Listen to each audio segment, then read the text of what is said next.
আসসালামু আলাইকুম ভিউয়ার্স, কেমন আছেন সবাই? আশা করি সবাই ভালো আছেন। আলহামদুলিল্লাহ আমি অনেক ভালো আছি। অল্টন S8 মিনি এই ফোনটি এখন আমি হার্ড রিসেট করে আপনাদেরকে দেখাবো। তার আগে বলে রাখি যে আপনাদের কিন্তু চার্জার লাগবে।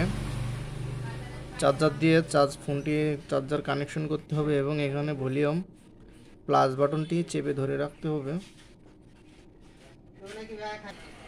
তো দেখেন আমি ভলিউম প্লাস বাটনটি চেপে ধরে এখানে চার্জার কেবলটি লাগিয়ে দিলাম। দেখেন এখানে চার্জিং লোগো আসছে।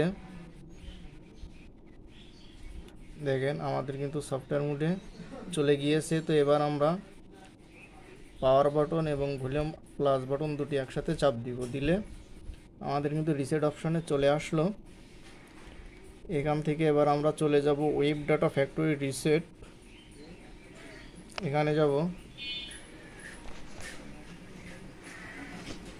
দেখেন আমি আপনাদেরকে দেখাচ্ছি ওয়েব ডাটা ফ্যাক্টরি রিসেট। এখানে আমরা পাওয়ার সুইচটি চাপ দিয়ে এখান থেকে ফ্যাক্টরি ডাটা রিসেটে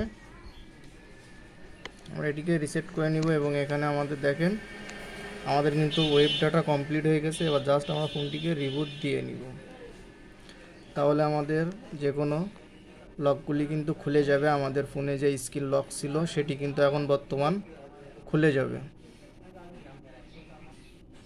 দেখেন আমাদের ফোনটি কিন্তু অন হতে একটু দেরি হয়েছে। তো এবার আমরা এভাবে নেক্সট করে চলে যাব, তাহলে কিন্তু আমাদের ফোনটি টোটাল কমপ্লিট হয়ে যাবে। তো ভিডিওটি ভালো লেগে থাকলে অবশ্যই লাইক দিবেন, কমেন্ট করে আপনাদের বিস্তারিত বিষয়গুলো জানাবেন। আপনাদের ফোনটি যদি কোনো ধরনের সমস্যা হয়ে থাকে, লকটি খুলতে পারছেন না, আমার ভিডিও দেখেও লকটি খুলতে পারছেন না, তারা অবশ্যই কিন্তু কমেন্ট করে জানাবেন কী সমস্যা হচ্ছে। আমি আপনাদের সাহায্য করার চেষ্টা করব। ধন্যবাদ সবাইকে।